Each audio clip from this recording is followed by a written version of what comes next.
Have you ever stopped to wonder why some couples live together and seem happy their whole lives, while others can't go a single week without bickering and fighting? Look, I'm 89 years old. I've been married to the same woman for 62 years. When people look at us today, they usually say we got lucky. They think our big secret was finding unconditional love, or maybe following that old rule to never go to bed angry. Listen, that's nonsense. The cold, hard truth, love alone doesn't hold a marriage together. The truth is, society has convinced everyone that a healthy relationship needs to be validated, needs to be on display all the time. It's like everyone has to know whether you're doing okay or not. And worse, if you're not okay, people think the right thing to do is vent your marital problems to your friends, ask your family for advice, basically seeking validation from people who didn't help you build a damn thing. And if you let them, those are the exact people who will tear it all down. I'll prove it to you with a simple exercise, all right? Stop and think for a second. How many times have you started an argument right there in your own home because of a comment you heard from an outsider? How many times have you let the opinion of someone who doesn't even sleep in the same bed as you become the judge of your relationship, ruining unique moments of happiness with the person who actually shares their days with you? Kid, I've been around a long time, and I've seen it all. So I can guarantee you one thing. Most marriages today fail for one simple reason. Couples have left the front door wide open. People walk into your life with all kinds of opinions and all kinds of agendas. But very few, or rather almost no one, is genuinely interested in helping you. And unfortunately, the vast majority of couples simply stopped protecting their relationship from the outside world. That's why I'm going to tell you exactly how my wife and I bulletproofed our home for over 6 decades. And more than that, I'm going to show you how those screens you carry in your pocket are accelerating the end of marriages that had everything going for them. So sit down, listen closely, and stay with me until the end of this video. Believe me, this could be the conversation that saves your family. Let me start by asking you to be completely honest with yourself for a second. How much of your frustration at home started right after you were scrolling on your phone? You go on there, you see the vacation photos of that perfect couple, the expensive gift your coworker got, those over-the-top declarations of love, and suddenly, out of nowhere, the person sitting right next to you on the couch, sharing the bills, the pain, and real life with you, seems like they're just not enough. They start feeling further and further away, especially since, let's face it, you guys barely even talk anymore. Can you see how much that poisons your mind? How all that nonsense ends up planting a seed of doubt where there should be nothing but partnership? Look, before all this internet madness, my wife and I never had the option to escape to a screen when things got tough. We had to look at each other and figure it out right then and there. The brutal truth is that the internet has convinced modern couples that the grass is always greener on the other side, that the neighbor's barbecue tastes better, and that the world out there is more colorful. But pay close attention to what I'm about to tell you. Most of the time, that grass is fake. That barbecue has no flavor. And all those bright colors are just filters on a photo. And while you're wasting your energy drooling over that, your own marriage is dying of thirst. The truth is brutal, my friend. Those little devices you carry in your pocket all day have created an entire generation of people who are eternally dissatisfied. And I know exactly what you're thinking on the other side of that screen. You're listening to me and already grumbling. Oh, but back in your day, you didn't have cell phones. You didn't have the internet. It's real easy to talk about a lasting marriage when the world was so much simpler. And you know what? You're absolutely right. There were no cell phones. But listen here. The gadgets might have changed, but the villains are exactly the same.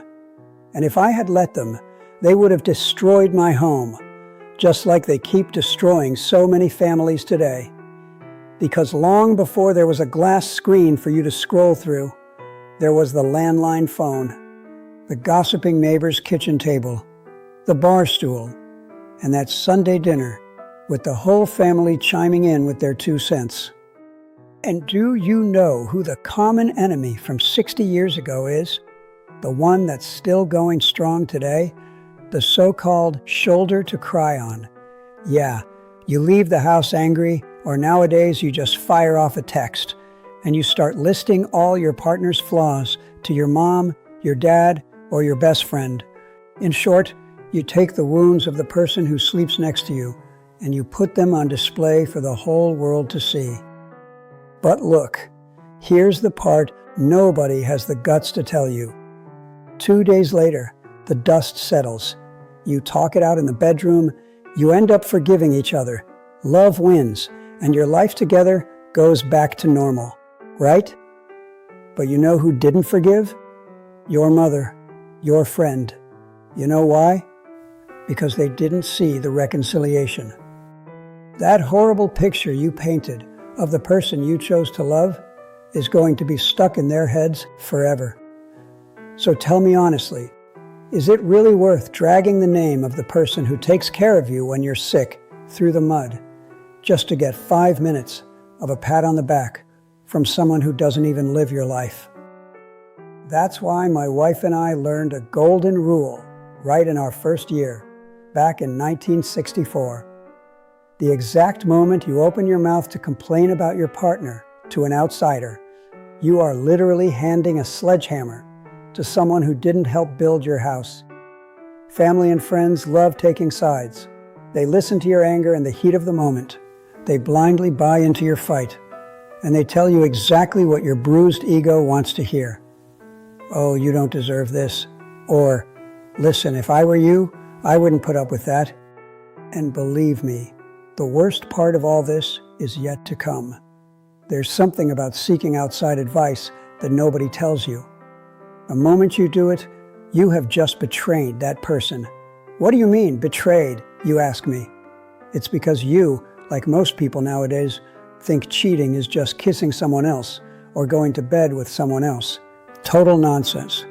The most cowardly, silent betrayal that exists happens the exact second you turn the person sleeping next to you into the villain of a story you're telling someone else. The big problem is that people today think complaining about their partner is the same as going to therapy. But when couples take their intimate problems out into the street, they end up airing their dirty laundry in a kangaroo court. A court where the husband or wife walks in already convicted and wasn't even invited to defend themselves. It's a completely cowardly trial, based on just one side of the story. Guess whose? The side of the person who's angry. Try to understand something fundamental. You and the person you chose to marry are supposed to be a team, the two of you fighting together against a problem. But when you let your friends or your mom's opinion get inside your head, the dynamic completely changes. Suddenly, you end up joining the outside world to fight against your own partner. Basically, you tear up your contract of loyalty. Now, you might be asking yourself, wait a minute, did he and his wife live in some perfect world where they never fought? Look, I can guarantee you that is far from the truth. Of course we went through horrible crises over these 62 years. We had days where we didn't even want to look at each other's faces, but we had a silent agreement between us. We would never, under any circumstances, give anyone the satisfaction of seeing us divided. Our pain was ours, period, and our healing, therefore, had to be just ours too. Do you know what most couples do nowadays when the first big crisis hits? They immediately look for an escape route. One sulks and goes to sleep on the couch. The other packs a bag and goes to spend the week at their mother's house. Or even worse, they start posting passive-aggressive hints on the internet to see who gets more sympathy from the public. Marriage, for a lot of people, has turned into a storefront window where whoever yells the loudest to everyone else always thinks they're right. So pay close attention to what I'm about to teach you right now. Your house needs to be a vault, and your relationship has to be the most valuable jewel locked inside it. When the storm comes, and take it from an 89-year-old man, it is absolutely going to come. What will your first instinct be? Are you going to lock the door to protect everything you've built? Or are you going to throw the window wide open and let the outside wind blow in and destroy it all? Understand this. The secret isn't avoiding the fight at all costs. The real secret is knowing how to fight behind closed doors. Do exactly what we've always done over these past 62 years. When things got tough, we sat at the kitchen table. The coffee would go cold in the mug, voices would sometimes get raised, and our pride would get bruised pretty bad. But we didn't leave that table. And most importantly, we didn't pick up the phone to call absolutely anyone. We were the sole judges of our own mistakes, and we figured it out, just the two of us. Now, look at me and answer with all the honesty in the world. I want to know if you're finally ready to stop playing house and start taking your relationship to the next level, the level of maturity. Because the next time your blood boils, a tear falls, and you feel that itch in your hand to grab your phone and go vent to someone, tell me, what are you going to do? Look, the outside world is already full of disposable marriages, full of people who run away at the first sign of trouble and let others stick their noses into absolutely everything. But the rare marriages, the ones that last a lifetime, those are built by people who have the courage to swallow their own ego and clean up their mess behind closed doors. If you have the courage to lock that door starting today, if you are truly willing to protect the person you chose, even on the days when you're mad at them, do me a favor. Go down to the comments right now and write just one phrase. My house is a vault. I really want to see how many of you still take family seriously. And hey, if you're tired of these colorful internet lies and want to keep hearing the raw, naked truths that have kept me married for over 6 decades, go ahead and subscribe to the channel here. I don't have the age or the time to waste on shallow advice anymore. And honestly, after telling you all this, after giving you this tough love, you might even be thinking that marriage is just being in the trenches of a war. But it's not. Believe me, it's not. When you close that door to the outside world and solve your problems right there at your kitchen table, that's when the real magic happens. The greatest reward I've ever had in my entire life was turning 89, looking at the armchair next to me, and seeing that my best friend is still right there with me. It's having the massive privilege of growing old with someone who knows your absolute worst version, who knows all your flaws, and who even so chooses to hold your hand every single day.